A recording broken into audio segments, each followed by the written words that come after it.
সবাইকে ধন্যবাদ আমার আবহাওয়ার খবর দিকে লক্ষ্য রাখার জন্য। রাত পোহালেই কালকে রথযাত্রা। আমাদের রাজ্যেও কিন্তু মহেশে বলুন বা ইস্কনের রথ বলুন অথবা মহিষাদলের রথ বলুন কিন্তু খুবই পপুলার আমাদের রাজ্যেও। হয়তো এটা উড়িষ্যাতেই বেশি প্রচলিত আজ রথযাত্রা, কিন্তু পরের বছর থেকে হয়তো দীঘাতেও যে পুরীর মন্দিরের আদলে যে মন্দির তৈরি হতে চলেছে তার ফলে কিন্তু জাঁকজমকপূর্ণ একটা রথযাত্রা হয়তো দেখতে পাবো আমরা দীঘাতেও। চলুন শুরু করি সেই রথযাত্রার দিন কেমন থাকবে আমাদের দক্ষিণবঙ্গের আবহাওয়া। রথযাত্রার দিন সকাল থেকে কিন্তু আকাশ থাকবে প্রধানত মেঘলা, কখনো রোদ কখনো বা মেঘ, এই নিয়ে কিন্তু কাটবে সকালের দিকটা।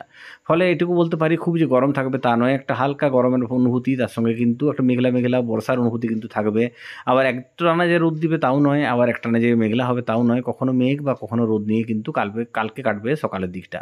বেলা বাড়ার সঙ্গে সঙ্গে অর্থাৎ দুপুরের পর থেকে সন্ধ্যের মধ্যে কিন্তু বিক্ষিপ্ত হবে, কোথাও হালকা কোথাও মাঝারি কোথাও ভারী বৃষ্টির সম্ভাবনা আছে আগামীকাল দুপুরের পর থেকে সন্ধ্যের মধ্যে বিভিন্ন এলাকায়। তবে যেহেতু বর্ষাকালের মেঘ মাঝে মাঝে বৃষ্টি শুরু হলে বন্ধ হওয়ার নাম ধরে না, এটাই নিয়ম বর্ষাকালের মেঘের। কালকেও সেরকমই হতে চলেছে, কোনো কোনো এলাকায় সব জায়গায় বৃষ্টি হবে সেটা বলছি না, কিন্তু মোটামুটিভাবে যেটুকু দেখতে পাচ্ছি বিক্ষিপ্তভাবে বৃষ্টি কিন্তু চলবে পুরো দক্ষিণবঙ্গ জুড়েই, কোথাও হালকা কোথাও মাঝারি বা কোথাও ভারী দুপুরের পর থেকে সন্ধ্যের মধ্যে কালকে।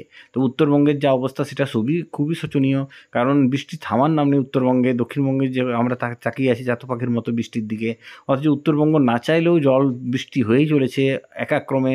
প্রায় এক মাস হতে চললো বৃষ্টির প্রায় বিরাম নেই পুরো উত্তরবঙ্গ জুড়ে। তার ফলে কিন্তু একটা বন্যার পরিস্থিতি তৈরি হতে চলেছে এবং হচ্ছেও। পুরো আসাম বলুন, অরুণাচল বলুন, উত্তরবঙ্গের বিভিন্ন জেলা বলুন, খুব করুণ অবস্থা এই বৃষ্টির প্রভাবে।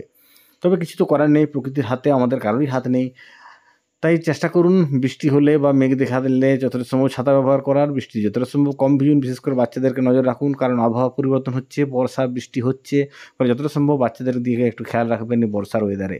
আজকের মধ্যে চললাম, সবাই ভালো থাকুন সুস্থ থাকুন আর আমার আবহাওয়ার খবরের দিকে লক্ষ্য রাখবেন। সবাইকে রথযাত্রা শুভেচ্ছা আর সবাইকে শুভরাত্রি।